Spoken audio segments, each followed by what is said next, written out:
Hello everybody, welcome to my oil painting class. Today we're exploring a very loose technique used by one of my favorite artists, Irena Yermolova. I loved using some of her work as an inspiration. Gives us loads of loose approach, loads of runny paints, loads of thick paints, scratching, working into the tone and working almost like semi-abstract way as well.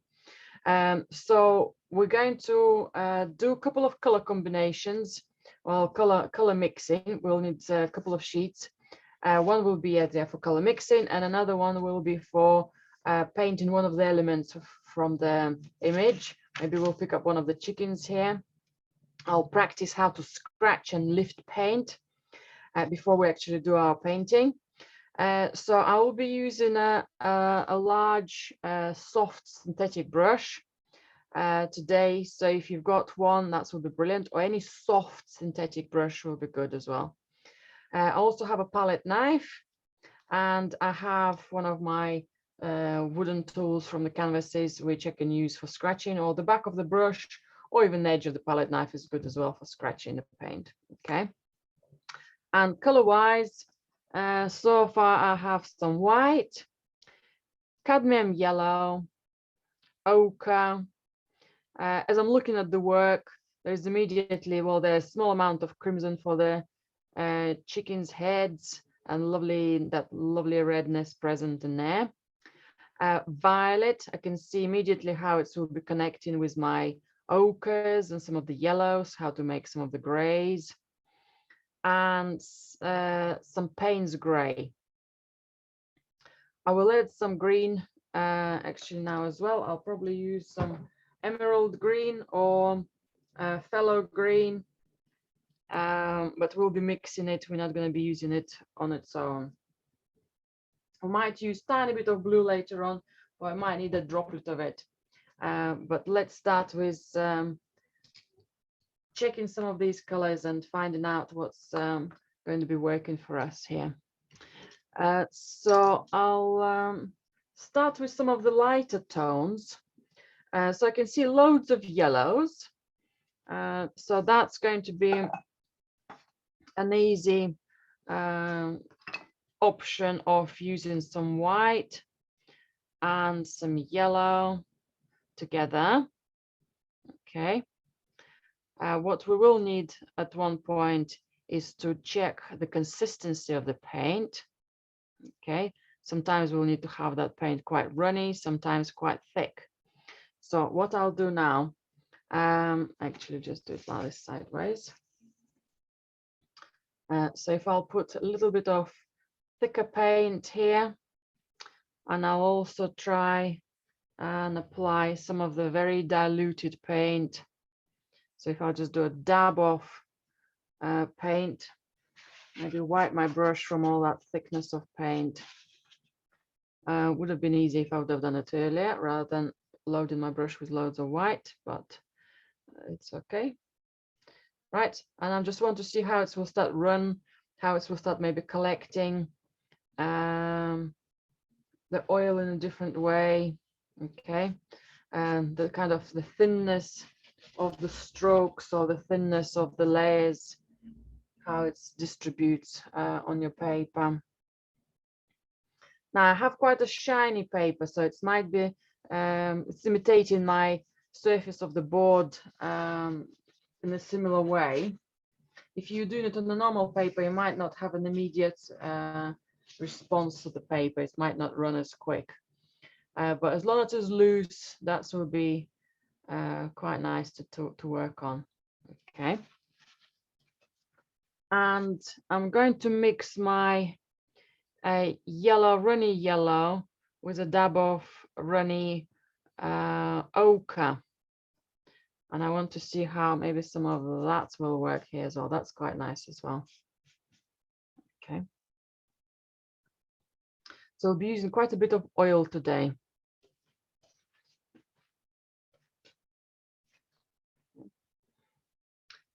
And then immediately we can also mix our ochre with a bit of white.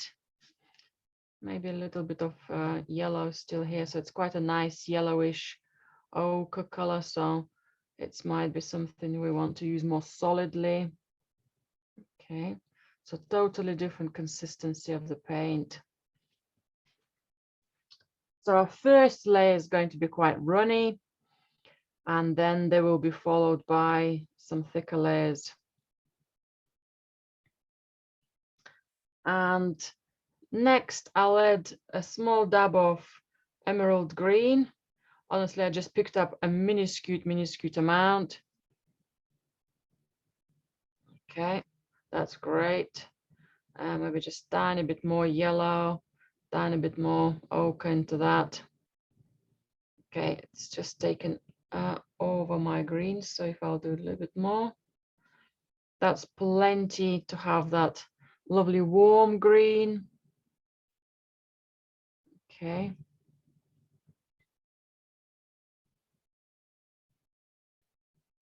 And maybe a little bit more of the emerald green. And we've got much more stronger, sunnier green. Yeah.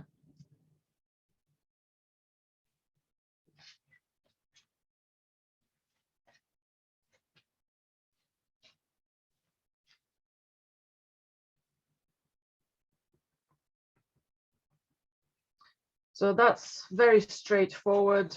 Ochre yellow green. Just washing my brush. Because my next color, I want to use some of the ochre and some violet mixed together. Because I can see some of the colors quite diluted, quite runny. Okay, so if I'll make it quite nice and runny here as well.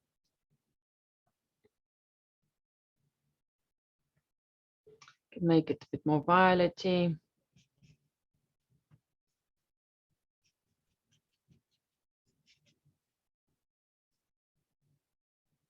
Or a little bit more stronger solid or brownie color. So we've got it nice and runny, but we can also add to this color our ochres or our greens in a little bit more thicker layer. So for example, if I'll add a dab of white and ochre, so just pure white and ochre, to maybe somewhere to the top of my paint. Yeah, it just mixes, gives quite a nice combination. If I'll add it to a little bit more violet color, yeah, we can just mix it together maybe. So again, that's mixing, and that's kind of feel from solidness of the paint to quite runniness of it is very exciting. And also we can have a dab of that green and ochre we've been using. We can also mix that, and then you've got that much more softer kind of browny soft green. That's why I wanted to mix it on that kind of surface. I could have mixed it together and I just put a little mark of it here, which is easily done. Yeah, but this is how we mix it. So that's how the artist is creating her colors. She applies some of the bold fresh colors like yellow, like ochre, and then she applies or yellow and ochre together. Ochre and violet together. And then she applies the greens, then she applies a bit more violets or a bit more pinks. Okay. So we've got that green very easily just by mixing it with our ochre and violet.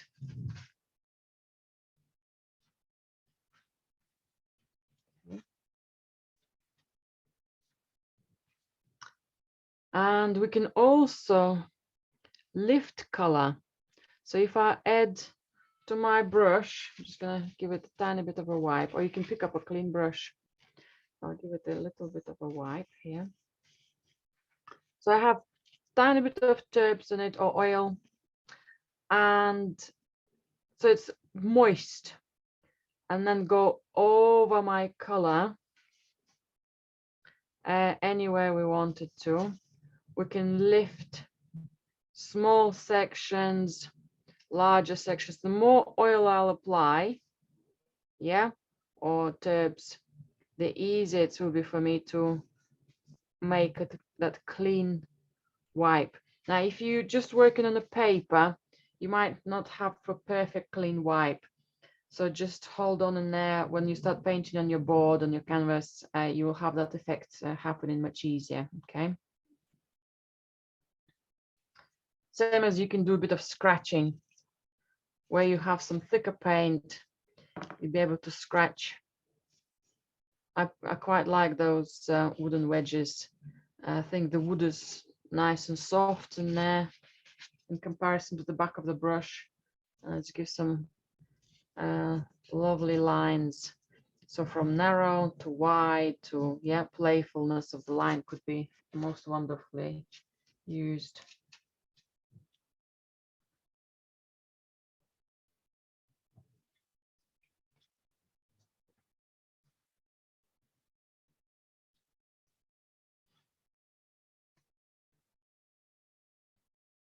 So playing with any tools, maybe even the edge of the palette knife with scratching, using different brushes for lifting colors is always useful, and you'll find a way which you prefer, okay?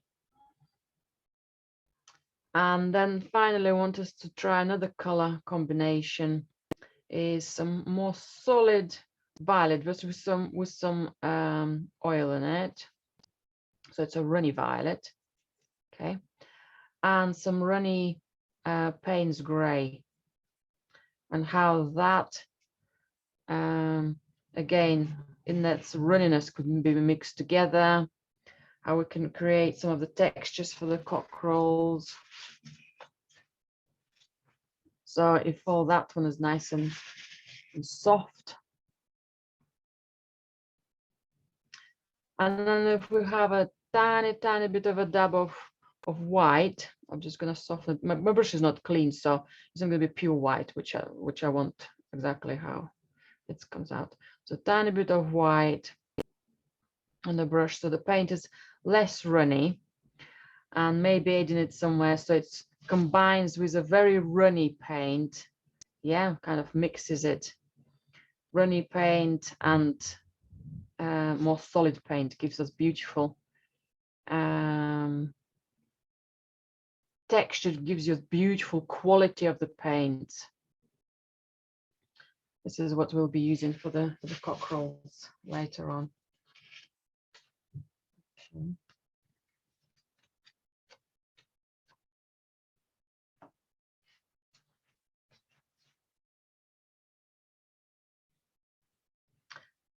And once we tested some of our colors, let's give it a try working, maybe just working out one of the shapes of our chickens, and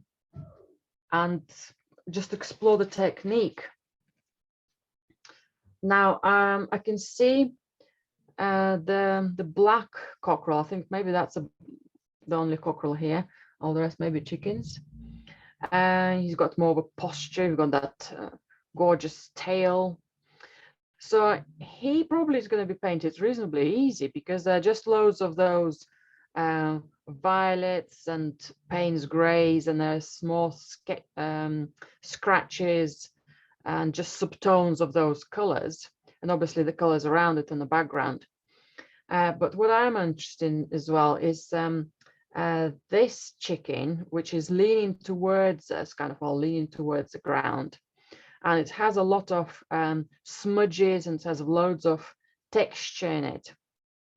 So what I thought we'll do, we'll recreate a little bit of the background colors, and try to kind of to work out what the artist been doing here. So what I'm seeing loads of ochre and yellow first. So this is going to be my initial response. I'm going to have some runny, semi-runny ochre and yellow. Okay, and I'll just paint a chunk of space in the center. Nice and loose. If it's a little bit thick on the other side, that's all good. Okay. There are loads of nice greens here, but I think the greens are applied on top of my ochre, so almost like the whole background here on the left and center is all covered in that yellow.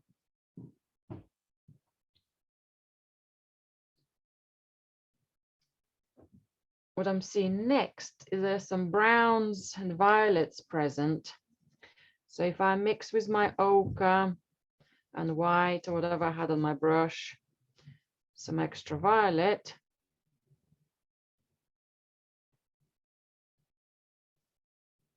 just gonna make it a little bit more darker. Again, it's semi-runny. It's very easy to splash for the color. And I'm going to do a big chunk. It's probably a shadow there. It might be the whole area here. There will be some green here, but I just want to see how it will mix on top of my brown. As might be something else in here.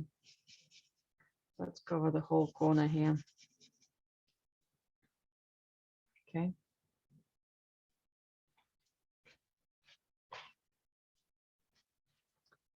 So this experiment hopefully is going to tweak our approach to the painting, maybe gives us a bit more insight to it. And what I'll do next, once I'm filled in those spaces, I could have filled the whole paper. As I already ran out of my ochre, I'll leave it. I'm going to use a smaller brush, smaller synthetic brush, and I'm going to sketch my chicken with some Payne's gray. So I'm going to make some runny Payne's gray. Okay. So I'm going to ignore all my greens or any other background colors. I'm going to roughly sketch my chicken somewhere in the center. And I want us to think about the whole shape. It doesn't matter if we get it wrong. It doesn't matter if we'll make too much black around. Doesn't matter. So I have almost like an egg shape form for its chest. Okay, maybe something there. I have more of a tail, another almost like an egg shape, almost like a pear shape for the tail going away. Okay. I have another bulky shape for the leg, and a bulky stretched out shape for the neck. Okay, so we're almost doing a very, very simple sketch of it. And something's going to go here with the head. I'm not going to do too many details because we're actually not going to use any black for it in the future.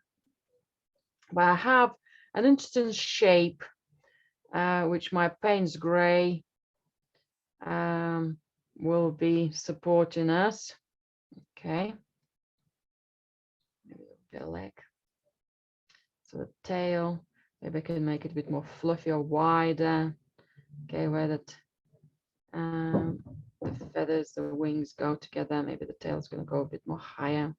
Okay, so plenty of space to move about and change, make the changes. Okay, that might be totally wrong place. Doesn't matter. Okay. The idea is that we sketch freely without worrying if we've done it wrong, without worrying that the chicken is going to be light and we need to make it and we are making it dark at the moment, okay? So one oval for the chest, one oval for the body, for the tail and wings, one oval for the leg. We'll shape it up better as we start working around it.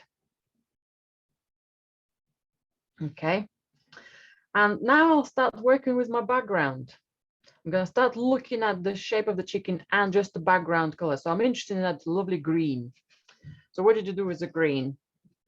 We had some of our yellow and ochre, maybe a dab of white, and some green there on top. Okay, excellent. Now I'm going to make it slightly thicker than what I had on my background color, my runny background color. Okay, it's getting quite nice and green here. Fantastic.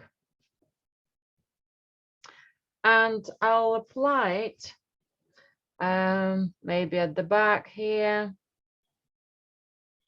Okay, I think I can make it slightly more bolder in color. But for now, it doesn't have to be anything perfect or anything. So that's going to be just my green. I just want to see how the solid color is going to start interacting with my bird here. I can see a little bit of that color within the tail. It's almost like reflection within the tail. So if I'll just do a stroke over, now it's all smudges with the black, but if I'll just put another stroke over, so I can still see the body of the chicken there, the tail of it, but there is an extra line. I can come back with the black easily afterwards, but I just want to have more color in there. I can see some of that green going right in the front, under the head, under the neck. Okay. And there's some nice straight, maybe lines down. So all of that one could be smudged. We're simplifying it here as well. Okay.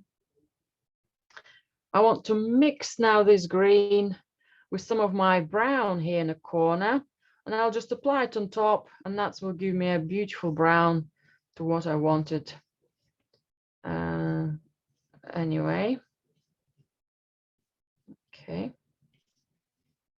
So I'm not topping up the color. That's why I'm keeping that browny green.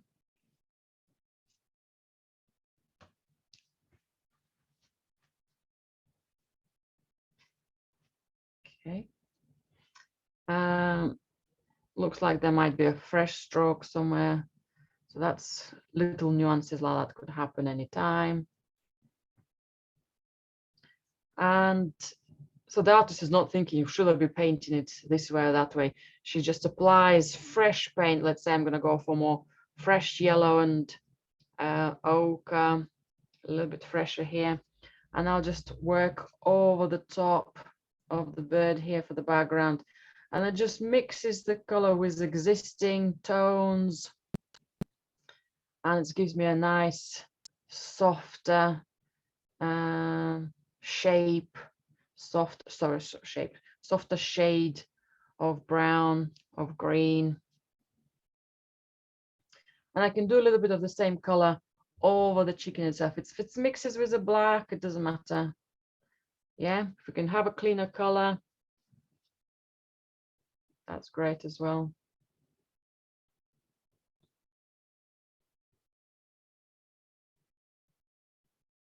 So we're bringing the colors from the background into the bird.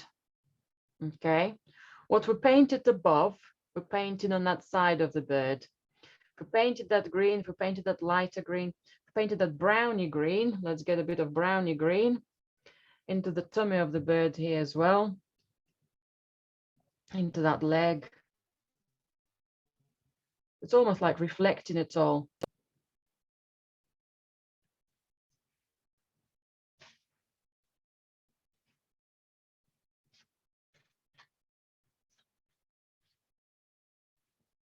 Okay.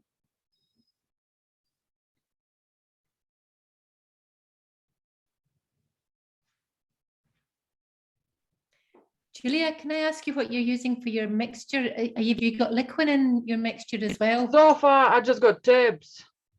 Okay. I tend to, when I do experiment, I tend to just use loads of tubes, only because why do I use it? Yeah, I think it's because it's less not greasy. It's kind of, it's just easier to do it for your experiments. So like using a cheaper version of it. Yeah. Yeah. Thank you. Either would have been fine. Sometimes the super thick oil gets not so well into the paper. That's what it is. Are you planning to use the 3 mixture for your main painting? Yeah. Oh, definitely. Yes. Yeah, definitely. Yes. Yeah. I'll be using my much more oily texture for my painting. Yeah. Okay, right. So we've got those 3 colors here. And then I'm going to use a dab of crimson. I'm just gonna give my brush a little bit of a clean. Or I could use another brush. Maybe I'll use another brush. Okay, that's a bit more black. So a dab of crimson with a dab of white, but need to make it quite runny. What we're going to do, we're going to introduce it reasonably strong, and then we're going to be wiping it all off. Okay, so we're just building up some of the layers before we start wiping them all off. Okay, so the residue of those colors within the chicken is going to remain, all the rest is going to go. So I'm going to paint it over the neck, maybe a little bit more thicker paint here, over the neck and over the center part of the body. Maybe something there. So nice creative mess.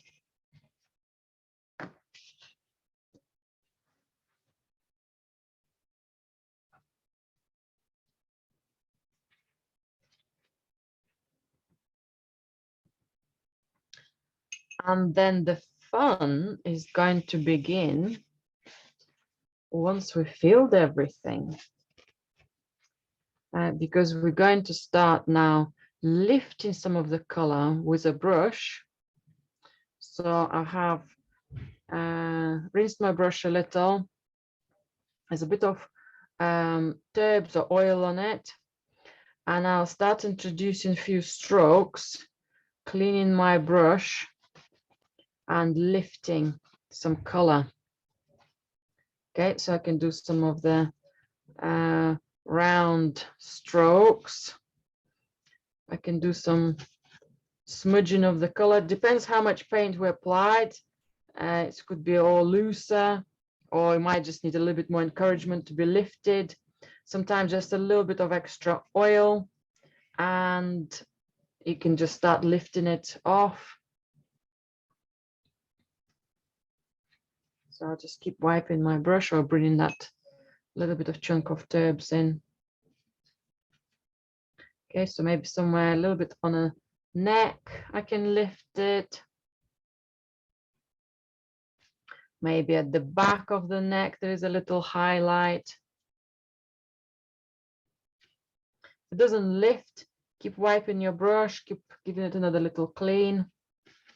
So I only wanted a little highlight. If I've got a big one, I can just bring the rest of that tone over it.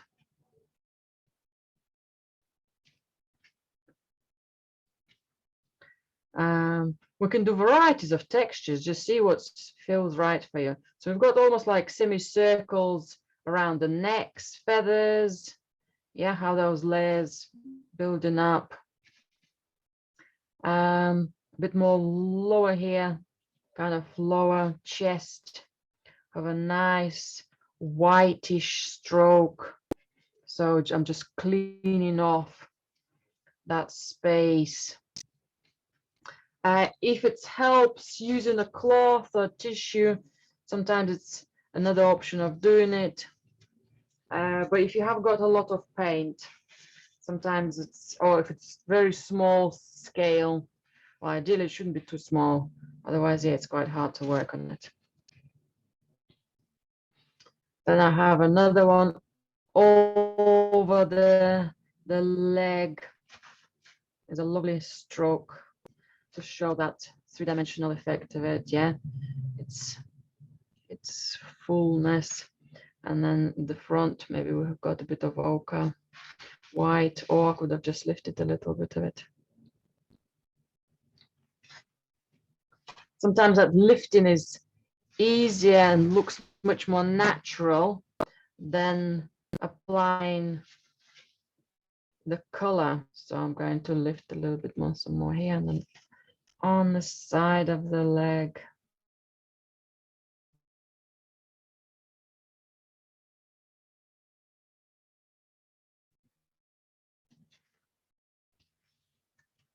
Keep wiping. Okay.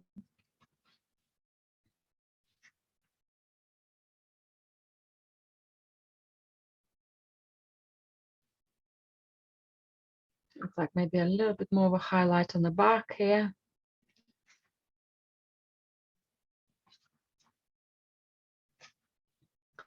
So we're building up that structure, really, really exciting.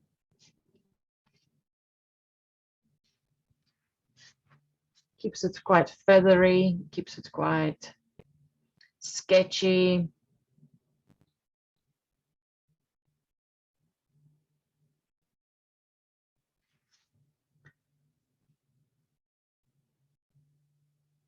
And if something didn't go right, you just smudge the colors all together and you just keep on that lifting technique. You just keep on playing with it. Yeah. I'll then come back to my running Payne's Gray.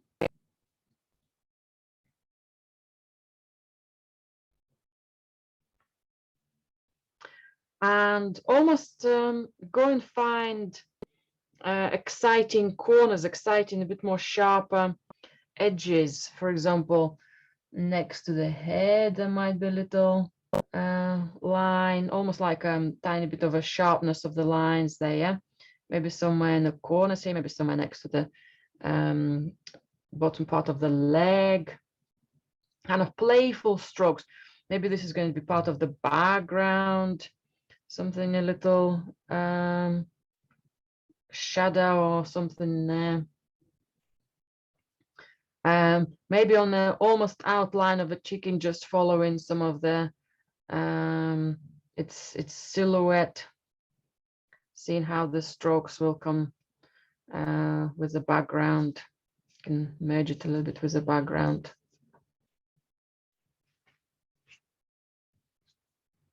I'm going to outline the tail. There's a nice, just tiny bit more here around the neck. The tail has a nice darkness on top of it as well, so maybe another stroke could come in there. I'll come back to the head and all the red decorative elements of the head. I can add maybe a bit more of a finer line for the foot.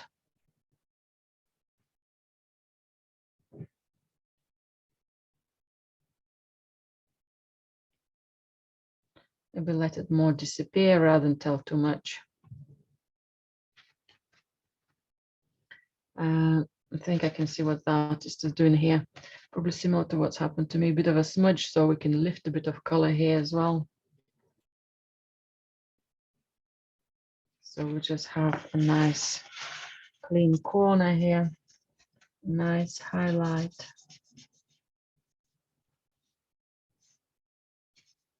So it's not taking too much attention.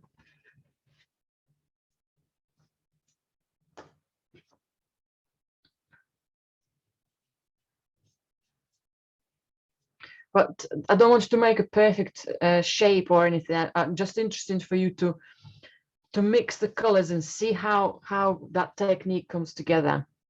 Okay. And then I've got my tool. I can scratch some of the lines. So again, think of it as drawing. Think of it as helping you, maybe around some of the black lines, maybe some of the around the feathers, part of the tail. The tail, as we're lifting the color, some of the colors might remain. Okay, and kind of helping that shape to be more sustainable. Doesn't have to be too much. If you feel you overworked it, maybe just smudge the color back. That's a gorgeous, gorgeous, nice shape there. If you want to put it somewhere else where maybe we're not seeing it on artist's work, give it a try. Even a little lift somewhere on the background.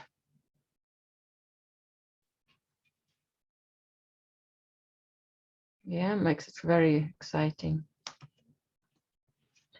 And then our final touches will be with some white and crimson. I'll probably use a bit of yellow with it to make it slightly orangey red.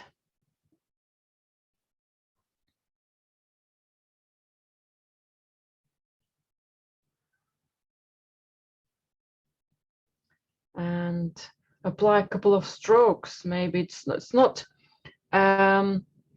over explicit strokes. It's almost a lower stroke and a higher stroke. Okay, something's going on there. Maybe a little bit more darkness on part of those strokes. Okay, can't even quite see where the beak is, or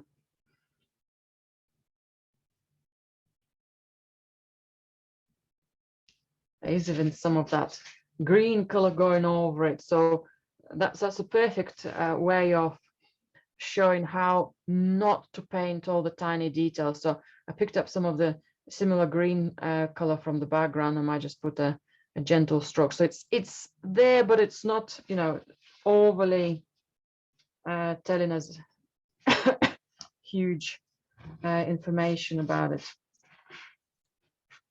And then that's maybe where the highlight is. Maybe it's on the beak, maybe it's on the part of that headdress. I don't think I'll be able, if I can't lift it as much. Okay, it's lifting. But if I can't lift a bit of the white there, I can always put it with, I don't quite like the direction of it. I can always put it with a dab of white and just put a thicker white.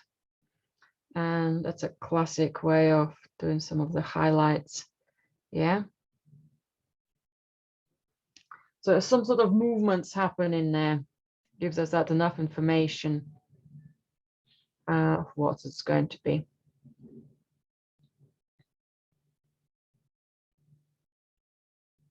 Looks like the beak is somewhere more there, but the whole head shape is overwhelmed by the movement and everything else around it. Do another little, that's it, that's might gives it a bit more of a movement there as well. Okay, that's an exciting sketch. It's an exciting approach without a traditional way of painting animals or anything. Okay, I'm seeing a little bit of something brown, which might be a shadow where the leg is. That might be how all that is interpreted as well. So we can do all the nuances. Maybe there's some more details around the head just to get some of the darknesses and kind of the suggestions of the beak or the shadows kind of interrupt and intervene and move about within that area. Okay. So that is extra.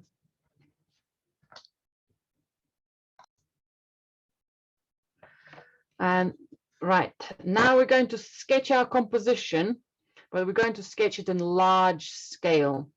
So when I'm looking at the painting and seeing loads of elements in there, I need to simplify things. So for example, I'm seeing this diagonal coming all the way across.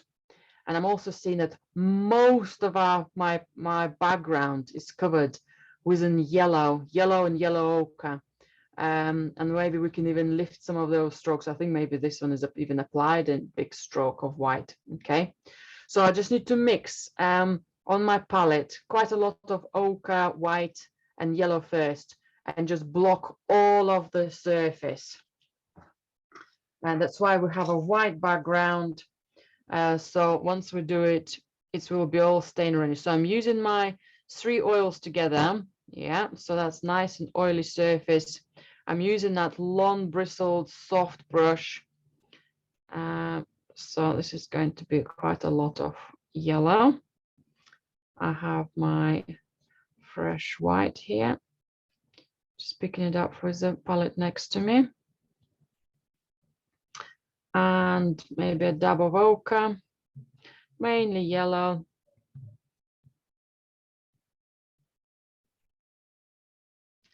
Quite a lot of that oil because it's just gonna go for most of my painting, if not for all of it. So I'm just softening it all together here. So it will be easier to apply. Okay, and I'm just gonna do it very quickly here. If it feels too thick, you can just add a bit more oil directly. The brush will carry through a lot of that paint.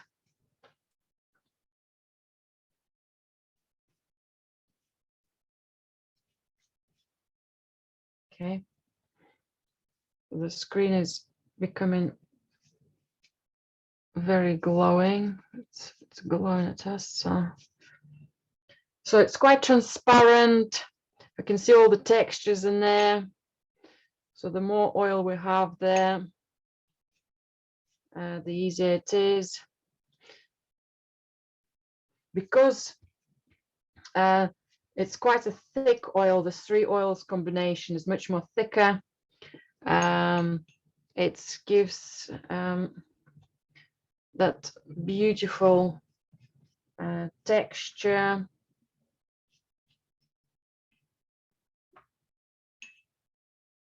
Okay, I think for the bottom, I'll just mainly use the oil and just let the color blend with the oil.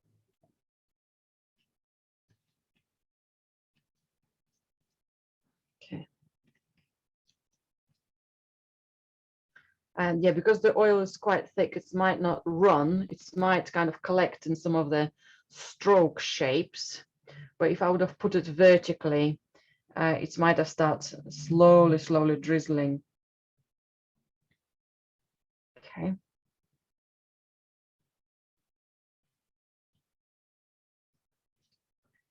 Now I love the white stroke in there, so I'm very much want to get going with that and even use some of that oil and maybe lift it off now. Partially lift it off. Might give me an idea where it is, what that big chunk of it is going to be. Can even use a bit of tabs if I wanted to make it cleaner.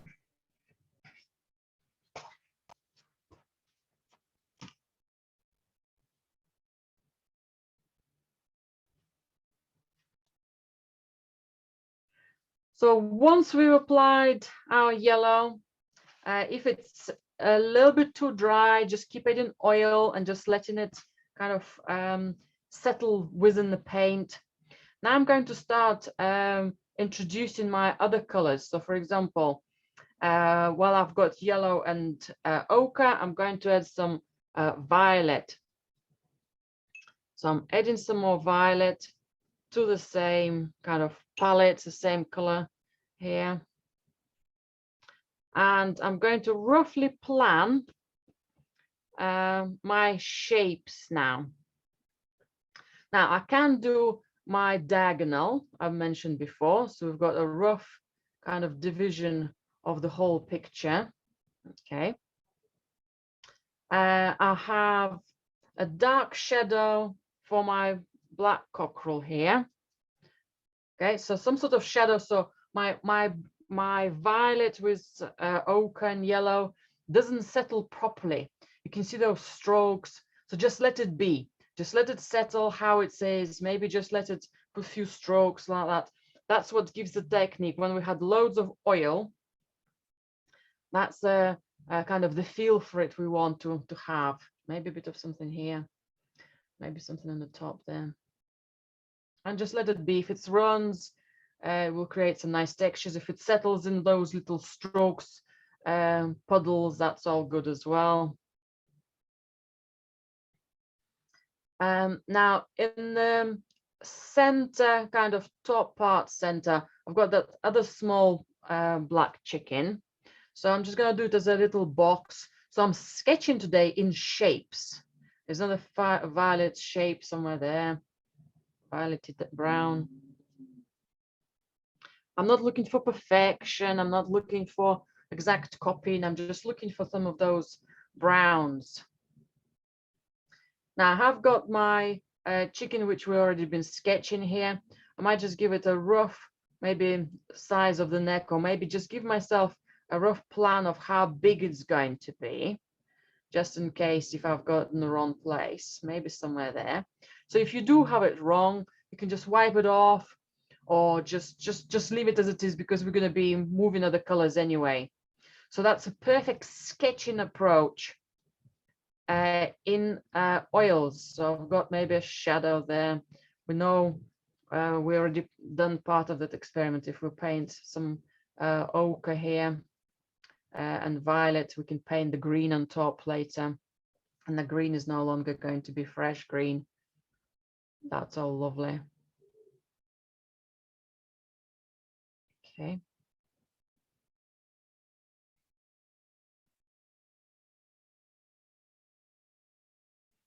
Might put a bit more of that violet here.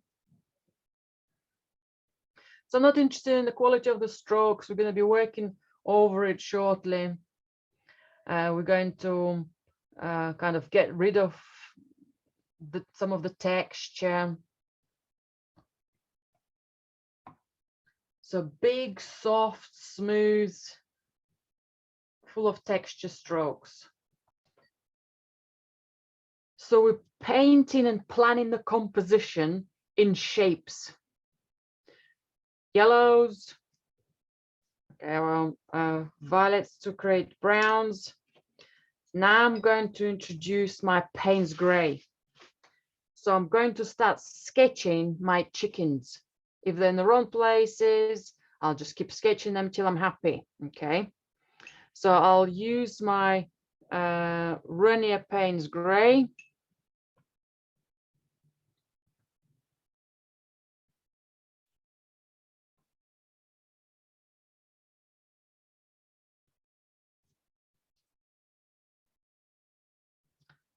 Okay, so I've got hopefully loads of paint here. And as I have already sketched the chicken here on the right hand side, I'm going to start with that. So, well, I've got my familiar shapes. So I've got one big oval.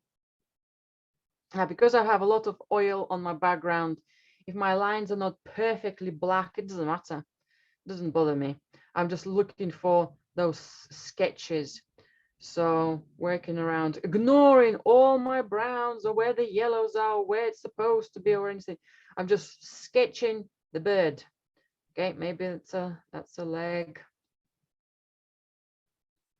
That's maybe the neck.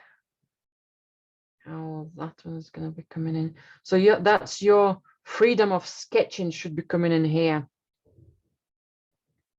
Freedom of line. Okay, maybe the tail is going to be somewhere there.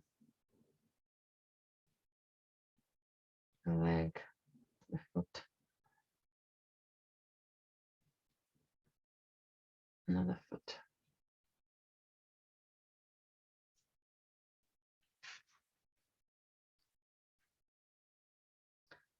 And I'm not trying to perfect it either. I'm just trying to get a rough size. I think I might have done it bigger than this on actual painting. I quite like that scale. Well, at least for the moment, it's looking okay. I'm gonna do my cockerel and then see if I need to shrink this this chicken. I'm getting really excited about the larger scale work, but might need to shrink it. So let's get the cockerel here again. If I'll think about the whole body size, so that's the beauty of the technique. We can work into it and decide if it's need to be amended. Yeah, okay, this chicken will need to be much smaller. So maybe I'll just shrink it down.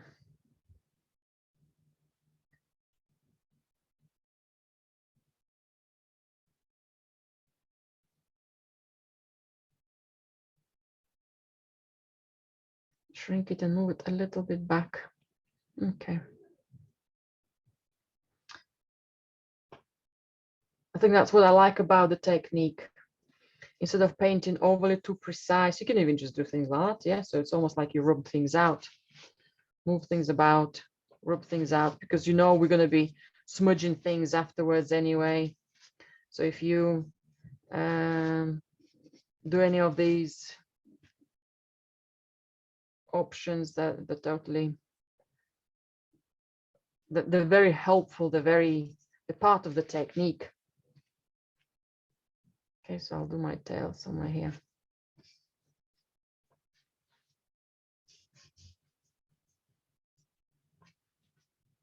These are quite nice lifting tools. My gloves. Actually, I might be sketching with my chicken here, or with my gloves, sketching my chicken. The techniques like that are fantastic for live drawings because it's very quick, it's very effective. So loads of artists, if they paint in oils, they don't do, let's say, charcoal drawings for live drawings. That gives them a lot of wonderful opportunities to explore shapes.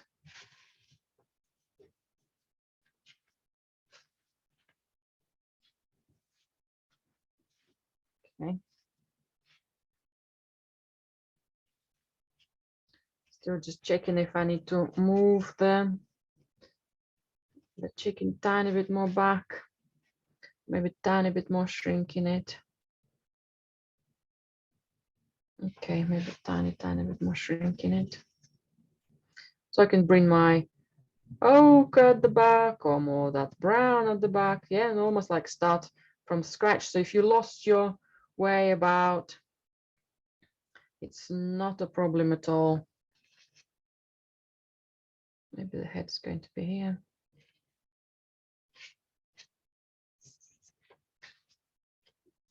And the leg is going to be smaller.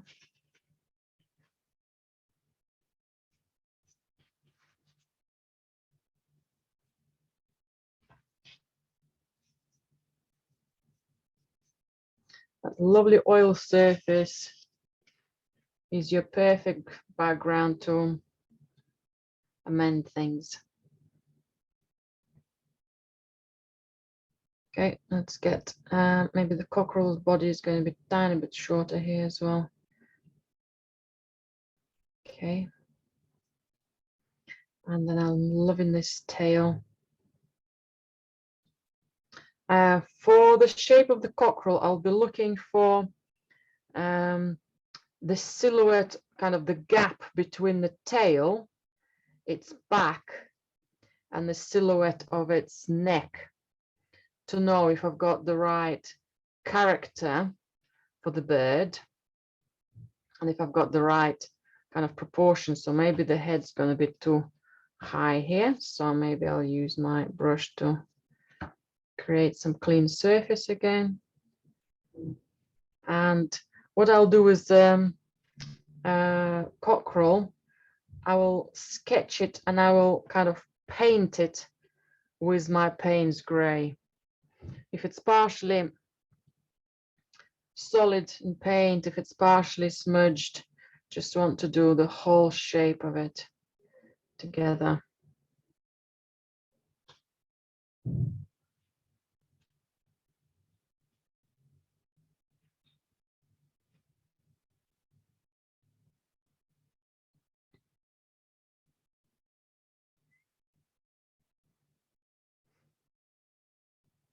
That's freedom is important to me.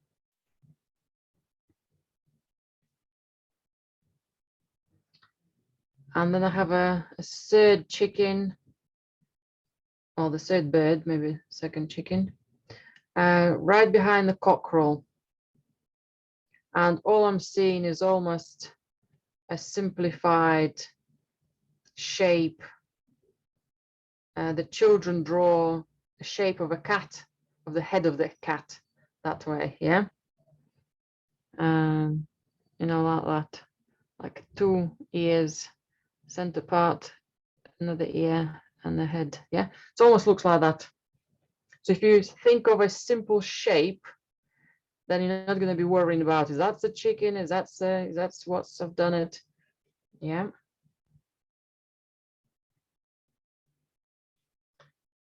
And again, I can see a little bit of extra darkness in it. I'll just use a bit more solid Payne's Grey, maybe on the side here, on the bottom. Or if I want to bring a little bit more stronger Payne's Grey into the cockerel, more thicker paint, well, I'm into the black, much more thicker paint, almost just solid, because I've got a lot of oil on this surface. Those strokes will settle beautifully. They will dilute quite nicely. Might see the quality of the surface better when the paint dries. At the moment, just loads of reflections. You're not being able to see as much of that variety of the tone.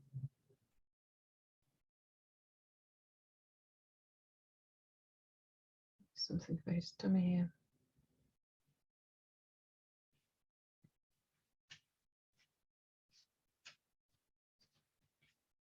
Okay. That's enough of black.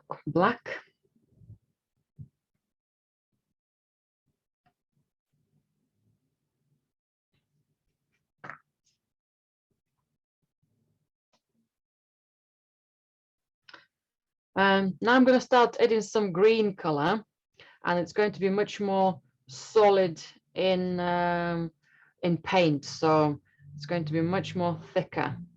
So I have my yellow, I have my emerald green, have a dab of ochre, maybe a dab of white with it as well. So let's start with some of the fresher fresher greens, more sunny greens. Okay, just making sure it's all mixing here well, because I'm going to be applying it on top of the yellow oil. That should give me a really bold, fresh color. Okay, so for example, somewhere behind my chicken, okay, because I have a soft brush, maybe this soft brush is no longer going to be working for me. I will need to have a brush with more stronger bristles, so maybe a hog brush or more thicker. Okay, no, that's still going to be the same because I have got quite a bit of paint in there. So I'll just persevere then and make sure I have more paint on my brush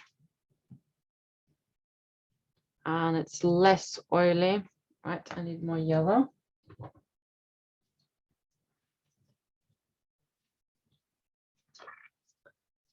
So brush with less soft bristles. Hog brush will be even better. And hardly any dabs of oil. That's better. So it's quite big chunks of paint. Now it's a little bit better to introduce it, and I even might still do a few strokes, okay, to do it now. Now I'm realizing that my green is not dark enough, so let's make it slightly darker.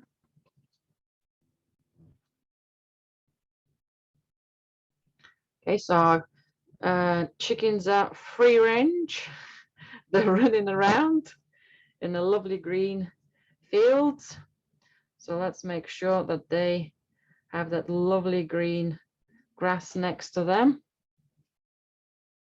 So doing a number of strokes on the same spot is good. Don't be scared if your paint doesn't settle to have done so many strokes. And there is another big chunks of that green somewhere here.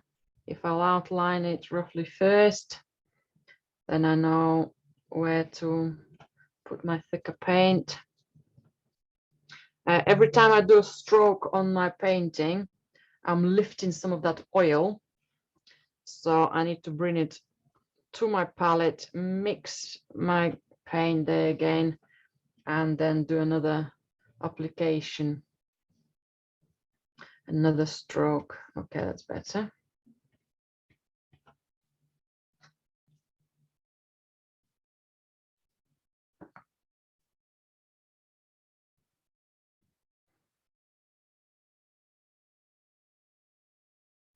There's a little bit of a similar green somewhere at the top, but I'm not too sure.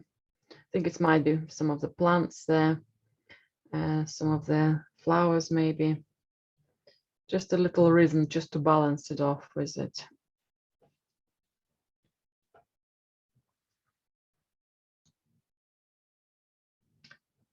So if my colors looks a little bit more bright, I've just adjusted the camera settings, so now it looks much more as my actual painting. So I've done some bolder green. Now I'm going to mix my green with some of the brown we had when we mixed it with violet. Okay, so I have already pre-planned color, and I can now put it on top of some of my browns. That will make it even darker. If it doesn't, you can always just dab a tiny bit more into the actual violet. Yeah, and we can have a nice color. Now, at this stage, we just want patterns of color. If they ending up different on your painting than on the artist work or on my screen, it's totally fine. Just look for something lighter, something darker, that variety of colors, but don't worry about being very similar. Okay, maybe something under the leg. So I'm just looking for those blocks. So if I'm doing a stroke, let me do another one here, and I start creating loads of highlights. Instead of making more of a solid stroke, or I can go over it again and make sure that whiteness is gone, or I might need to top up my paint and make it a little bit more thicker. Now, the reason we don't want that extra lifting is because it's going to be too much texture on the whole piece if we do that. So a little bit more of that green somewhere here.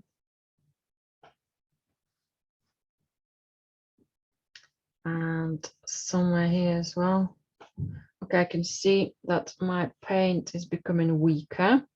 It means that I need a little bit more ochre, a little bit more green, meaning weaker, it's becoming thinner. So it's no longer covering the surface the way I want. It's no longer, it just becomes, just lifts everything else off. Okay, So I can paint, that's lovely, that's nice. And tail here, if I want to increase a dab of ochre.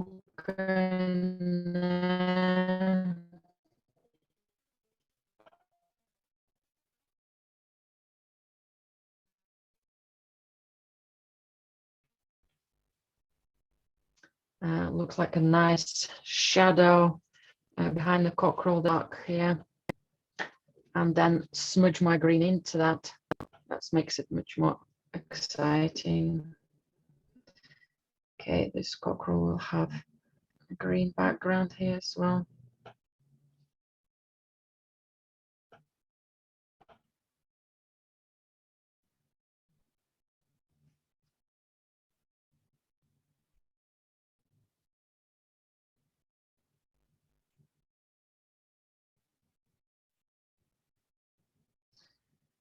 Maybe something behind the tail and the back. A stroke.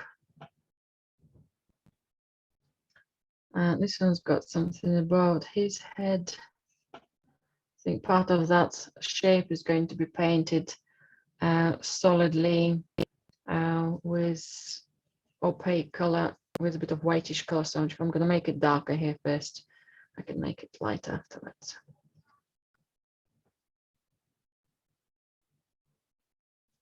So all of that space looks good to go in more darker green.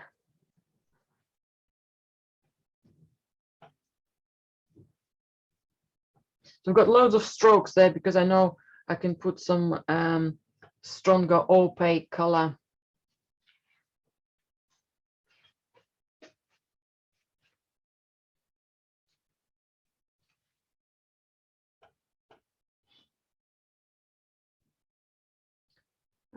A little bit more thicker ochre on my brush with this green. You can just see where some extra highlights maybe within the green's gonna go. That's beautiful. Gives it a gorgeous glow. So stronger, thicker ochre on top of our existing green.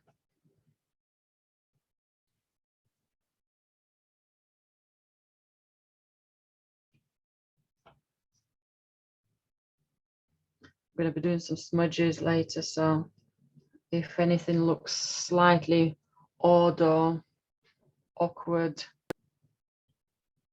now that lovely ochre could also come close to our chicken on the foreground, maybe for part of it. Remember how we were doing the color as part of the bird?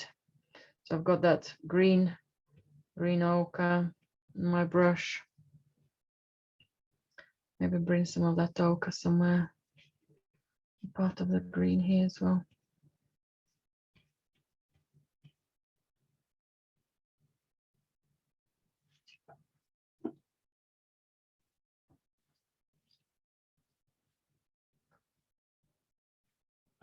Okay.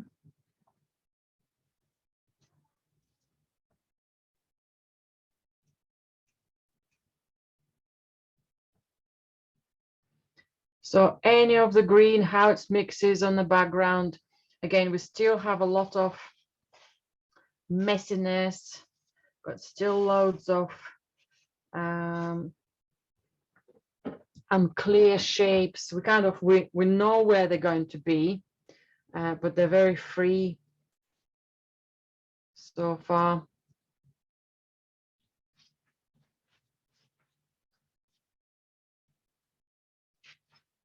And my next move is going to be using some white.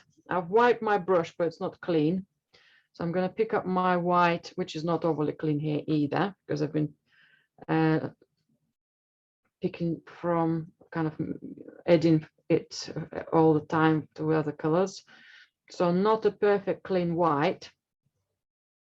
I'm just going to apply it on a brush. Okay, whatever that consistency is going to be. And we have the area kind of in the center and above the two blackbirds. And I'm gonna go maybe a tiny bit of ochre into that. Just tiny bit of warmth into that. Because there are lots of green in there already. So we're going to create a grayish, greenish color. So let's gonna see what's gonna happen. Yes, maybe a tiny bit darker. So I can make it with a bit more ochre, a bit of that green, maybe a dab of violet. So some sort of combination color. Now we're doing it more, well, less spontaneously, when probably Irena Yermolova would have just put a bit of white on her brush, and because of consistency of her colors and how the other colors she had on the back, that's would have given her the actual color mix. Okay, so that's a lovely solid thick color. I love its consistency. I like its color, how it's going to come close here to the birds. I'm going to offset a few spaces here now. We're going to calm down some of that background of screaming green.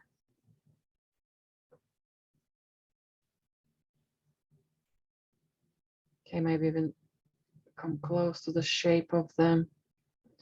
And chicken at the back. Maybe even do a stroke next to the cockerel here.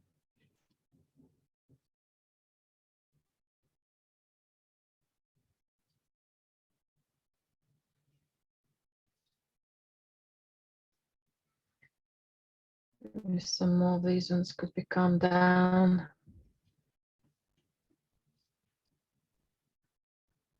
And maybe even this super sharp diagonal, maybe it will go a little bit more straight.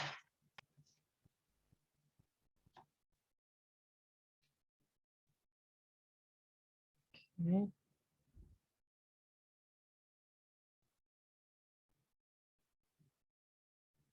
Like that.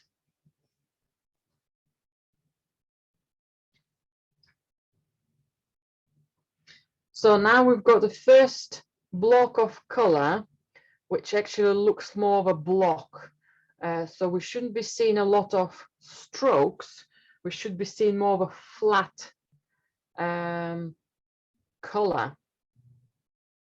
Okay, so if I'm seeing strokes, I'm trying to maybe mix the color better, so it is seen as a block. I really like this. I might also use it for part of my chicken here. Maybe a couple of strokes neutralizes them. Maybe part of the tail on the black cockerel.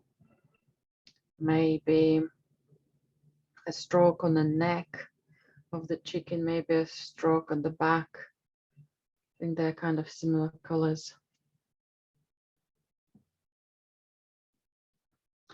And then I can see a color in between ochre green, just here to have a bit more solidness.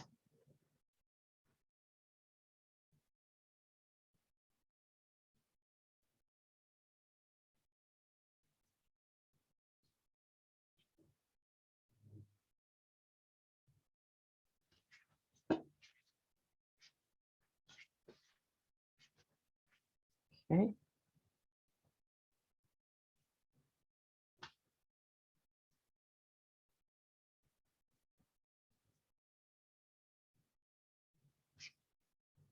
I want more texture on my foreground. I just picked up some mucky oil and I'm just going next to my, okay, I might need more solid yellow here.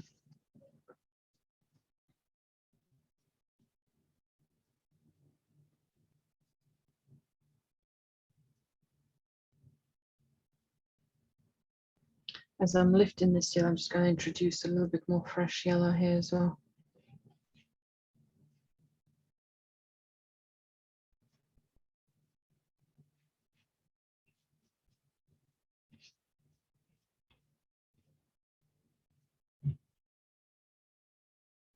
nice. Just some of the borders of my yellow are too perfect. So I just want to, while my greens are here, maybe that's just good to have a little smudge. That's better. So then we have kind of flat sections without any texture and with quite heavy texture. Combinations of the paints give that beautiful depth.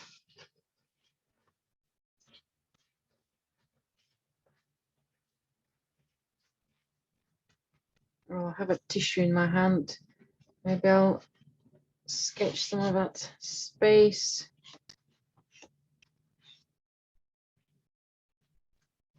Maybe this one just needs to go a little bit higher. So I'm sketching it with my kitchen towel and keep turning it. Maybe I need a dab of tubes or oil.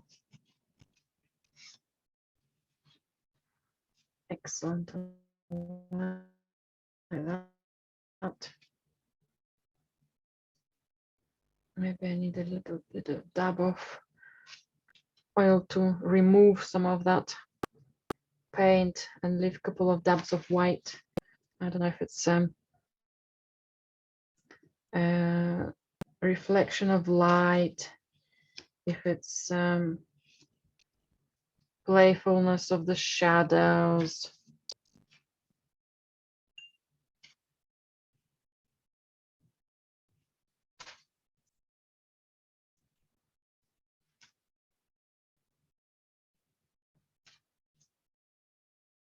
It's nice.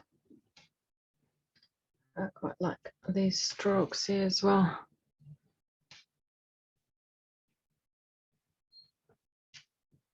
Okay. Nice, playful.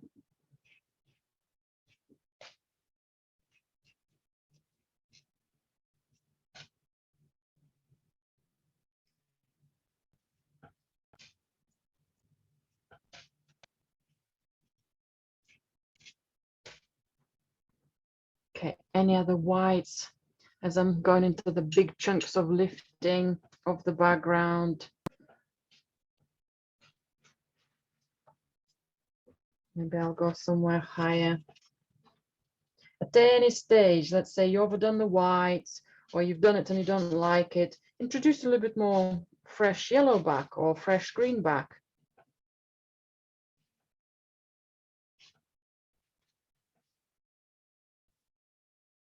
So I'm going to bring a little bit more white. I think that's going to be my chicken. Okay, that's okay then. I need this section to be a little bit more exciting. It's gone mucky. That's better.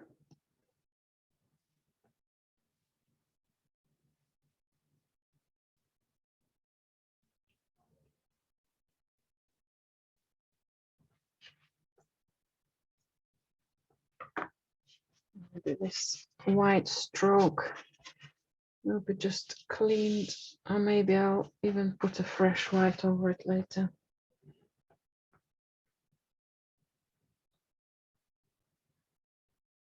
Okay.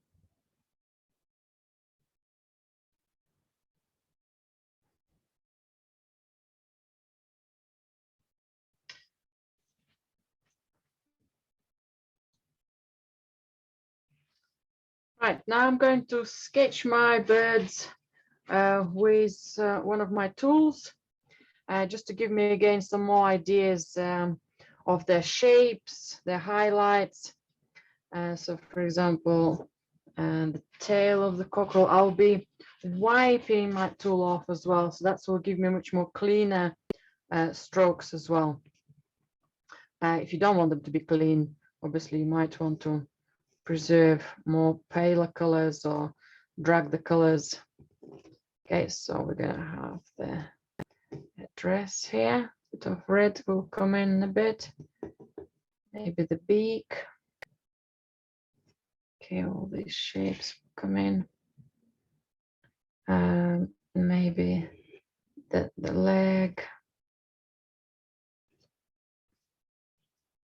Anything you don't like, bring the color back, smudge it back. Okay, there's a bit of blue will be coming in shortly, so maybe I'll come back with that after a few more strokes. You can scratch into it.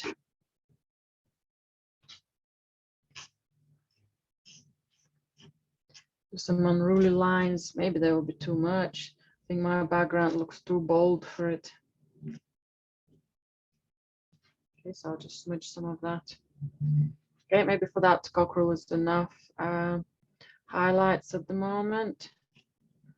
Maybe I'm gonna put him a little foot and another one somewhere there.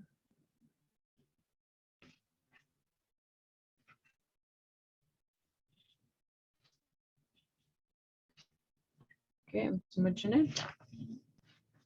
Smudging it too much.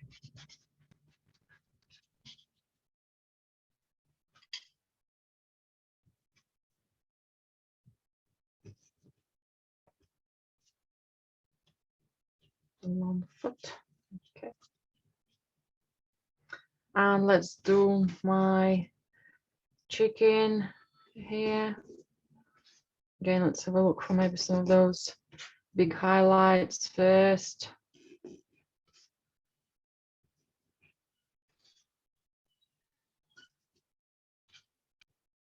Maybe this could be just drawn all together before the fresh blacks comes in.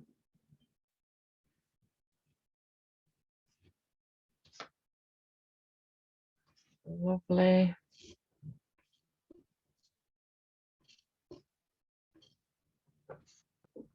So the line helps us out. It doesn't replace things. It's supposed to help us, okay? And then I'll do maybe an outline for the cockerel at the back. It's mainly his neck. I think I'll shape him up slightly different as well. And as I started in more colors. And we've got a chicken at the back. Now just lift a couple of lines. So it's going to be the neck and the beak, and then the tail. Maybe I'll help myself with the color there afterwards.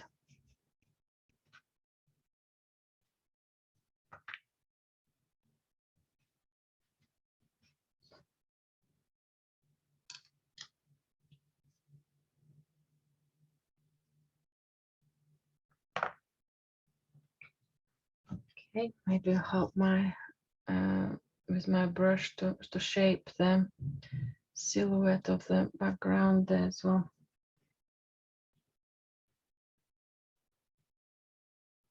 Okay, so no reds yet. Don't need to do anything else with the black possibly. So if I'll go with my Payne's Grey Black, I think I only need tiny little corners, maybe somewhere, maybe for the neck, and maybe just the shadows at the back, which are more of a smudges rather than shadows, maybe a bit more texture on the tail.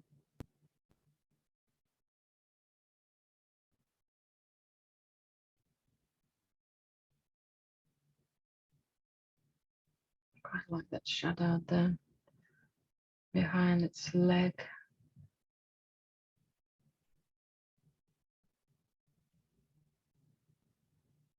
Right, so if this is an odd shape, I'll smudge it and make it belong here.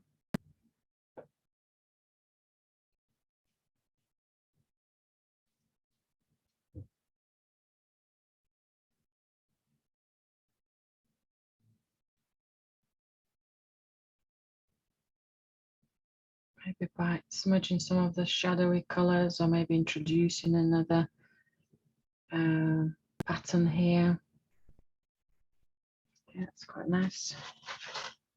Looks like more of a shadow from the chicken, yeah, kind of disappearing. It's quite three-dimensional shape of it. I think I can see quite a lot of texture here in the foreground for me. Let's smooth it down with one solid color rather than having a lot of it. Okay, that's okay.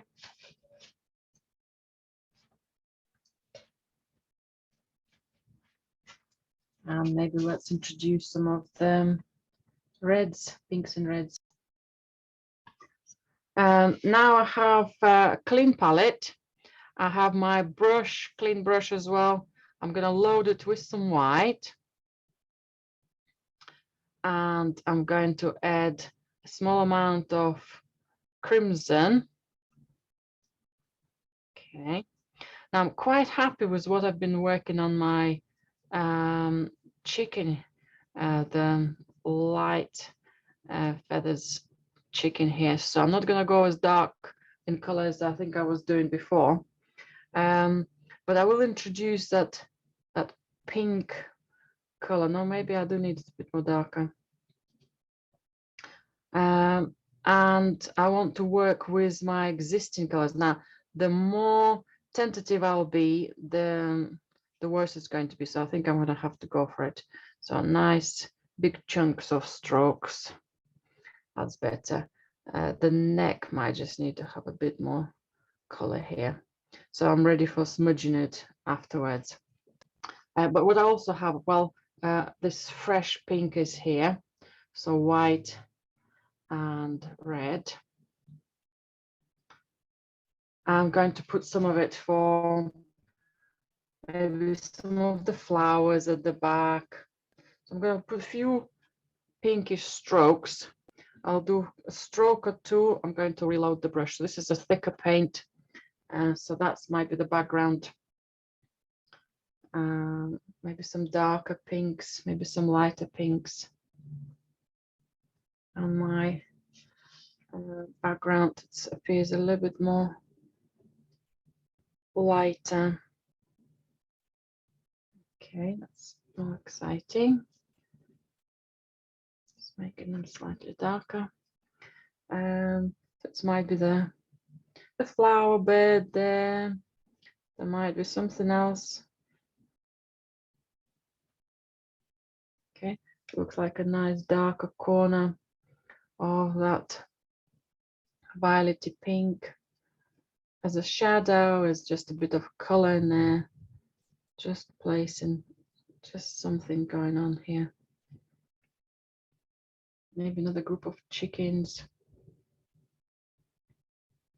I also really like a bit of violet and crimson together mixed as a beautiful red stroke right in the foreground here. I think it might have been just a stretch of color, but it works beautifully here. And if I'll introduce it a little bit more on my chicken there, that will be exciting as well.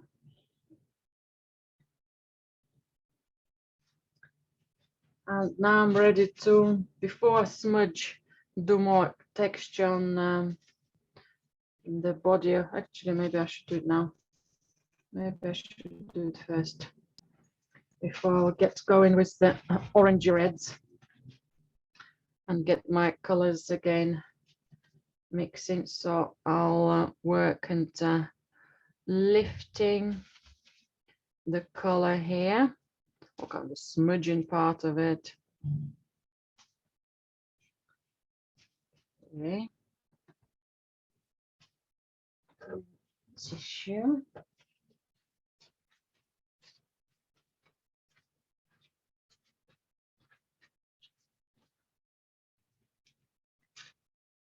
Okay, maybe over the leg.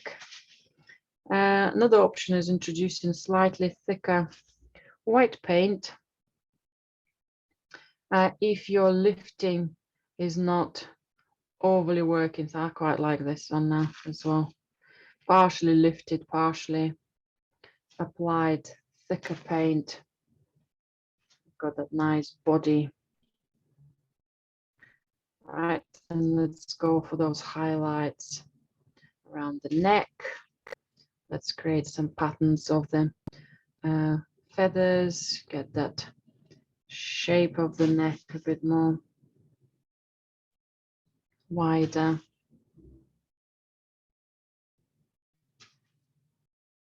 Okay. Any other highlights?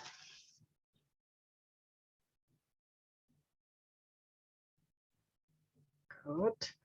That neck highlight is back. And I think I'm probably going to have a little bit more of a darkness here around the head. So I want to introduce them.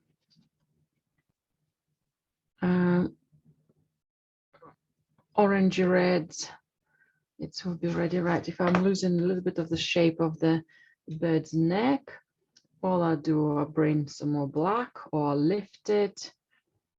Okay, that's better. So then that neck is going down here. Okay. Can help myself with nice quality stroke, sketchy stroke. Right, and I'm ready for some reds, cadmium reds, kind of orangey reds. So if I'll use some yellow and cadmium red, or just use your crimson with extra yellow. Will be much more redder, maybe a dab of white still with it.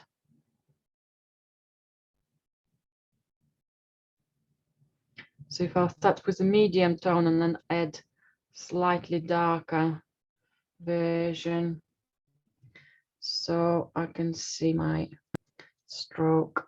Okay, and here come out a little bit smudgy, but that's okay. No, that's quite nice actually. Without doing much, I've got the head of a chicken here. How the paint smudged with all the consistency of oils and all the previous strokes in that area. Right, let's do the cockerel, because it's a very thick paint. As it smudges, it brings all sorts of beautiful quality marks to the painting. And we've got that lovely cheek. Can make it a bit more round if we wanted to, and then that beard. We'll do it first as a shape. We can do highlights. We can almost redirect its placement. Okay, this one's going to have a mark on the top, mark for the beard at the bottom, mark at the top, mark at the bottom.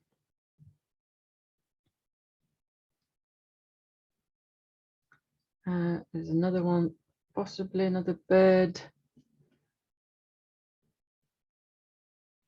Okay. Just tiny bit more nuances. So I'll have a bit of fresher color here.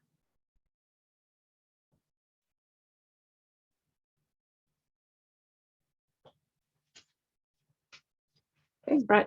And then let's get some darker tone. I'm gonna go direct crimson, cadmium, orange. Let's just bring a little bit of darkness to some of the segments. Maybe the bottom or the top part might have how it's going close to the beak. Maybe just a little mark, kind of show that width, that volume. The birds at the back might not have as much contrast now. I have done that stroke and it's come out beautifully. Where did I pick up the black? I'm not sure, but that's working. It does pick up the black somewhere for me. Maybe I keep it from the original cockerel here. Okay, that's all really nice. And I want to bring a dab of white. So if I'll use a smaller brush with a fresh white,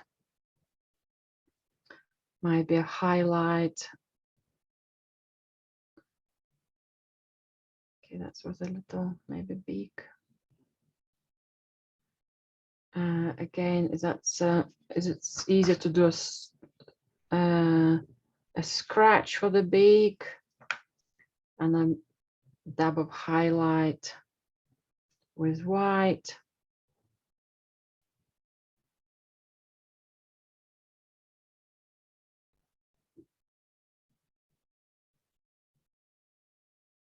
Okay, this bird will have a couple of lighter strokes for its neck here. And maybe a couple for its tail.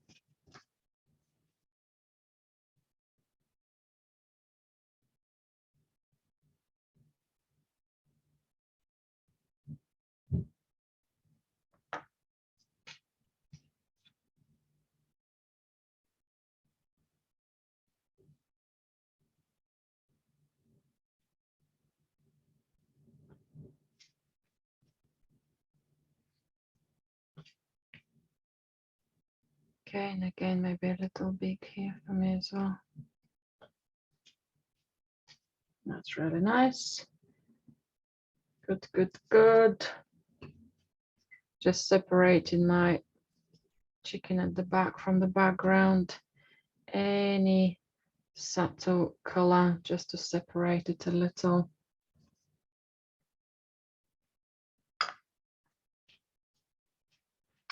And then finally, I'm going to have a dab of blue for the highlights on the tail. I have small amount of cerulean blue and white. So thick paint, dab of blue is white. Will cool off any heat within, or just add a variety to, let's say, the quality of the feathers to the cockerel. Yes, kind of as black as, yeah, I've got that blueness in it, that gorgeous shade. Not to overdo it. Maybe there's something else for the feather, for the wing, sorry, not for the feather, for the wing. And even there's a tiny mark on the head, creating that width, depths of the kind of volume. I might make his tummy a bit more clearer as well, because it feels like it's gonna work for me here. Maybe some more feathers. Any other pale blues? I think there's a bit of background pale blue shape.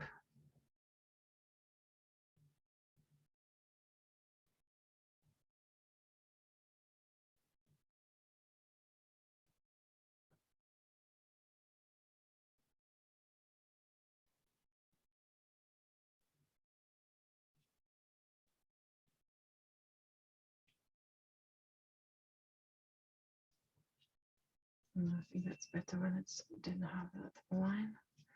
I'm gonna lose that foot. Totally lose it in the yellow.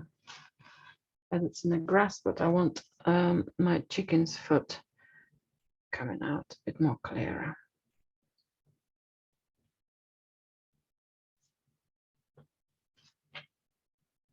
yeah, I'm happy with that.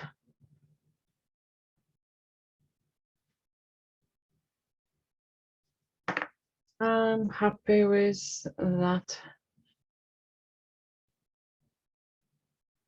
So I'm going to stop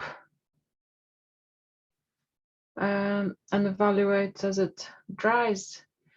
Very exciting freestyle painting.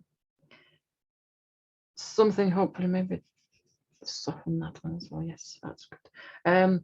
Something to allow ourselves not just to paint with ordinary thick paint, but to have that extra freedom on fixing things, amending things, sketching with brush and paint, and staying very, very creative. Right, I hope you enjoyed the session, and I look forward to seeing your paintings once you finished, your sketches, your individual chickens, the whole group of them, maybe even sketching anything in a similar way in different subject matter. Would love to see your work.